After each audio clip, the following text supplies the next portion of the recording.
fonctions polynômes du deuxième et du troisième degré. Alors les fonctions polynômes, c'est de cette forme-là. Alors si c'est 3x plus 2 par exemple, c'est du premier degré. 3x2 plus 2x plus 1, c'est du deuxième degré, là vous voyez. Puis du troisième degré, on regarde le degré le plus fort sur x et ça donne le degré de la fonction polynôme. Alors du deuxième degré, on va regarder, alors si ici on a une forme, elle est sous cette forme-là, ax carré plus b, parce qu'il y a plusieurs formes possibles. Donc on va commencer par x carré, f de x au carré, c'est la plus simple. Donc on fait un tableau de valeurs, on met x égale moins 2, puis on regarde combien ça fait moins 2 au carré, ça fait moins 2 fois moins 2, donc ça fait 4, puis on fait pareil pour les autres. Et puis comme ça on peut tracer la courbe moins 2, il donne 4 comme hauteur, moins 1, il donne 1, ici c'est 1, et puis ça fait une parabole comme ça. Alors la parabole elle a un sommet ici, et puis un axe de symétrie, on voit bien qu'elle est symétrique. Si on fait f de x carré plus 2, alors ça va avoir pour effet sur la parabole de la montée de 2 crans, comme ça, de 2 unités. Si on fait f de x est égal à moins 0,5, donc ici on applique un coefficient négatif, plus 2, et ben ça va avoir pour effet de retourner la parabole. Elle va être dans l'autre sens, parce qu'il est négatif. Si on met un autre coefficient positif, elle va garder le même sens. Et le plus 2 ici, ben, elle continue à le décaler. Bon, après, on a la forme factorisée, c'est-à-dire cette forme-là. Ici, vous avez le coefficient dominant. Ici, vous avez la première racine, ici la deuxième.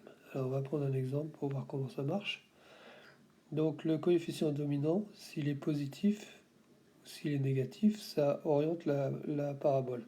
Comme il est positif, la parabole, elle est comme ça. Après, pour avoir les racines, c'est-à-dire les zéros, il faut trouver le x qui fasse cette parenthèse 0. Bon, ben on voit assez facilement que si je mets 2, ça fait 0. Ici, si je mets 6, ça fait 0. Alors, qu'est-ce que ça va donner graphiquement?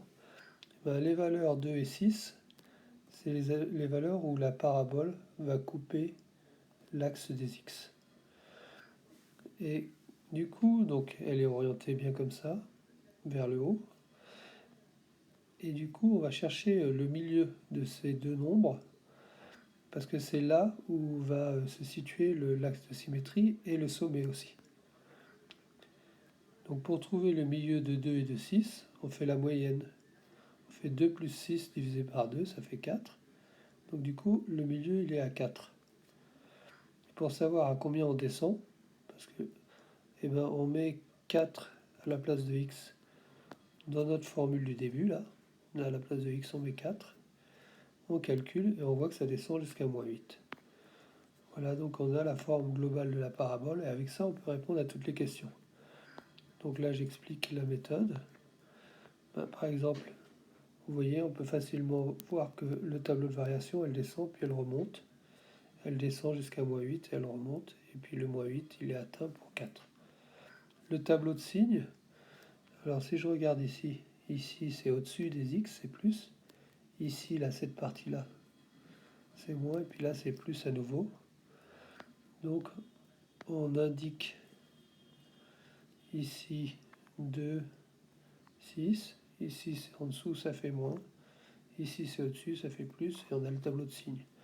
Alors, dans les exercices, des fois, il dit étudier le signe ou étudier les variations. Il faut comprendre, faire le tableau de variation ou faire le tableau de signes. C'est la façon la plus simple de présenter les résultats. Bon, alors après, on peut demander plusieurs choses. On peut demander résoudre cette équation. Ben, c'est l'endroit où elle est négative. Alors, on le voit aussi ici. Elle est négative entre 2 et 6. On écrit entre crochets. Quel est l'extrémum? Alors, l'extrémum, c'est soit le maximum, soit le minimum. Donc le minimum ici c'est moins 8. Quelles sont les coordonnées du sommet? Alors on commence à plus rien voir. Les coordonnées du sommet, c'est donc 4 et moins 8. 4 moins 8.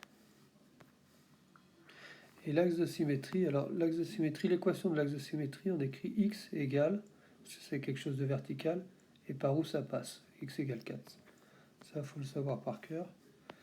Bon, après, on prend le troisième degré. Alors, troisième degré, donc on va étudier la forme ax3, ax puissance 3 plus b. On commence par x puissance 3, x au cube, et on étudie, comme tout à l'heure, différentes valeurs. Alors, moins 3 au cube, ça fait moins 3 fois moins 3 fois moins 3. Donc ça fait moins 3 fois 3 fois 3, ça fait 27. Et on fait pareil, et du coup, on trace la courbe, et ça donne une courbe qui est comme ça. Alors, même effet que tout à l'heure, si on fait x3 plus 2, ça va avoir pour effet de la décaler de plus 2. Si j'avais fait moins 2, ben ça l'aurait décalé de moins 2 vers le bas. Et puis ici, si je fais moins là, devant, et ben ça va inverser le sens. Elle était comme ça, et ben elle va se retrouver en sens inverse. Oups, comme ça. Bon, alors la deuxième forme, c'est la forme donc factorisée, qui ressemble un peu au second degré, mais sauf qu'on a une parenthèse de plus. Et on va regarder. Donc ici, on a le signe. Lui, il nous dit si c'est plus, c'est comme ça. Si c'est moins, c'est comme ça. Et puis après, là, ça va être les différents zéros. Donc je cherche les x qui vont donner 0. Si je mets moins 1 ici, ça fait 0, ça. Si je mets 2, ça fait 0, ça. Si je mets 6, ça fait 0. Et donc, c'est l'endroit où ça va couper ici. Les endroits où ça va couper les x. Alors après, comme je sais qu'elle a cette forme, parce qu'en fait, c'est comme ça au début. Au début, je suis comme ça. C'est un peu plus délicat que la parabole. Je suis comme ça et je sais qu'elle a cette forme-là. Et qu'elle va passer par là. Donc du coup, ça va faire comme ça. Oups, ici ça passe. Voilà, pour que ça coïncide. Et puis quand on est comme ça, alors on voit ici qu'elle est négative, puis ici qu'elle est positive, puis ici qu'elle est négative, puis ici qu'elle est positive. Donc on va pouvoir faire le tableau de signes. Moins, vous voyez, plus, moins, plus. Et le tableau de variation, on va pas pouvoir le faire complètement. Bon, on voit bien qu'elle monte, puis qu'elle descend, puis qu'elle remonte. Mais ici, c'est pas symétrique. Hein. C'est pas au milieu le sommet. Donc on ne sait pas où il est. Alors la correction des exercices, on va commencer par une lecture graphique.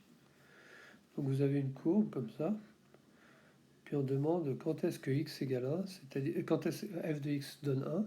Il faut trouver les x qui vont donner 1. Bon, bah, par exemple, moins 1,6 à peu près. Hein. On peut mettre moins 1,7. Ça va donner 1. 0, ça va donner 1. 3,2, il va donner 1.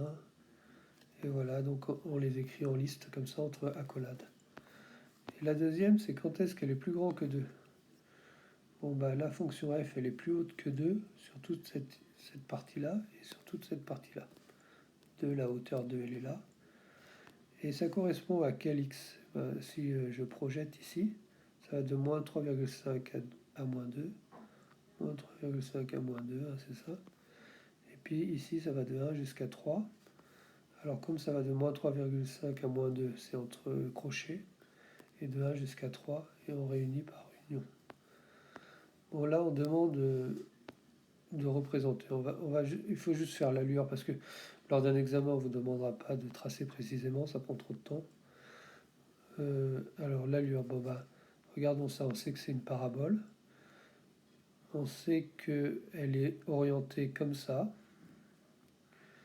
Et puis, on a vu qu'elle était comme ça ici. C'est la forme ax carré plus b. Et celle-là, elle est orientée dans le sens inverse, moins ici, puis elle est décalée d'un cran, d'une unité, ici. Voilà, donc ça donne ça. Alors ça, c'est un peu différent, c'est les équations du second degré. Enfin, c'est une petite équation comme ça. Alors, on savait avec Pythagore que ça donnait ça. Quand on utilisait Pythagore, on utilisait souvent la racine. Et puis, il ne faut pas oublier qu'on a une deuxième racine qui est négative. Bon, alors là, c'est la forme factorisée. On demande l'allure. Bon, bah, c'est comme tout à l'heure. Là, c'est positif, elle est comme ça, donc. elle va passer en 1, elle va passer en moins 3. Il faut faire attention, hein, parce qu'il faut les mettre dans l'ordre. Le moins 3, il faut le mettre en premier. Moins 3 ici, 1, et elle est orientée comme ça. Alors après, on peut déterminer le milieu ici.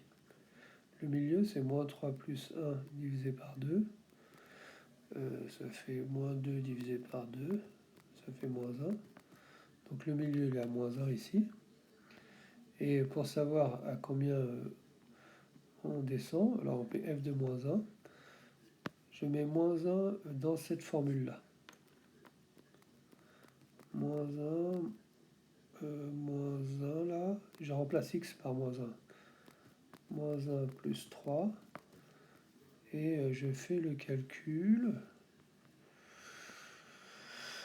Alors le calcul, ça me fait, je l'ai fait ici, ça fait moins 6. Et du coup, ça veut dire que quand, là, on descend jusqu'à moins 6. Bon, bah là, c'est la même chose, sauf qu'elle est comme ça, la parabole. Et moins 0,5, 2.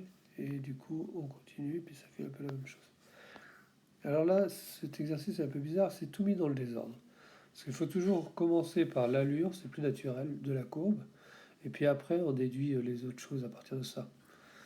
Donc il nous dit pas, mais il faut quand même faire l'allure en fait. Il ne faut pas respecter ce qu'il nous dit, il faut faire l'allure. Donc ici c'est comme ça, ici c'est moins 6 et ici c'est 4. Donc vous voyez, je mets moins 6 ici, 4 ici, et elle fait comme ça. Il faut quand même que je trouve le milieu.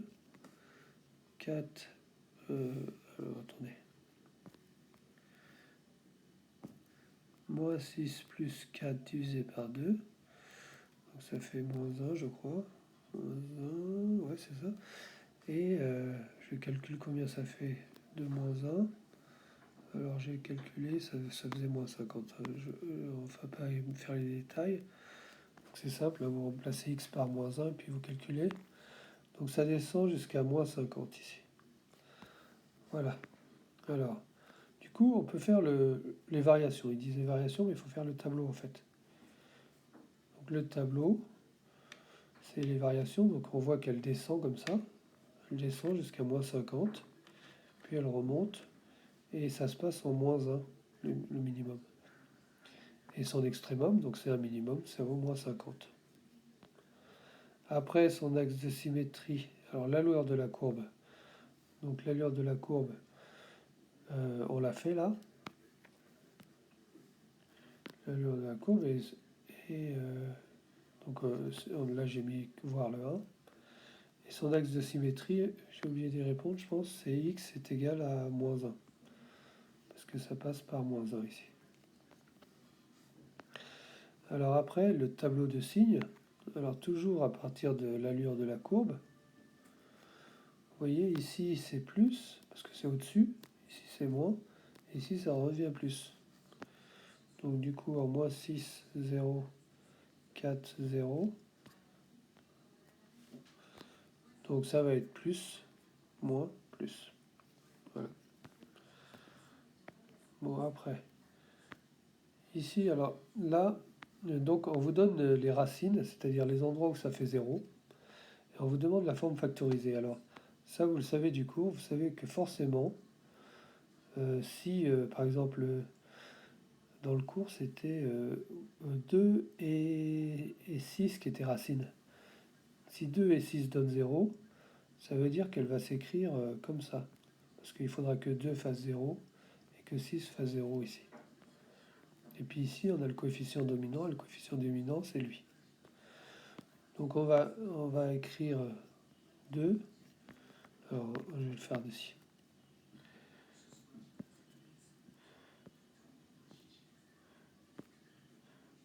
Alors, celui-là, 2,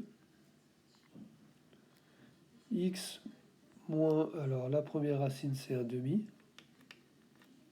x moins 3. Voilà, c'est direct. Je vérifie si je mets un demi, si ça fait bien 0. Et 3, si ça fait bien 0. Alors ici, enfin, on a le tableau de signes. Bon, ben là encore, on fait l'allure de la parabole. elle est comme ça. Elle fait moins 7 et puis 6. Donc moins 7, 6, et puis elle va être comme ça. Voilà, donc ça veut dire qu'elle sera négative, positif et négatif. Alors mon tableau de signes, x, f, en moins 7 ça fait 0, en 6 ça fait 0. Donc moins plus moins. Alors ça c'est un peu la même chose. Donc l'allure, ici c'est 5, donc elle est comme ça. Ici j'ai les différents zéros. Donc elle va être en fait comme ça, oups. Elle va passer d'abord par moins 4 ici, puis par 1, puis par 2. Ici elle est moins, ici elle est plus, ici elle est moins, elle est plus. Et donc on fait le tableau de signes qui correspond.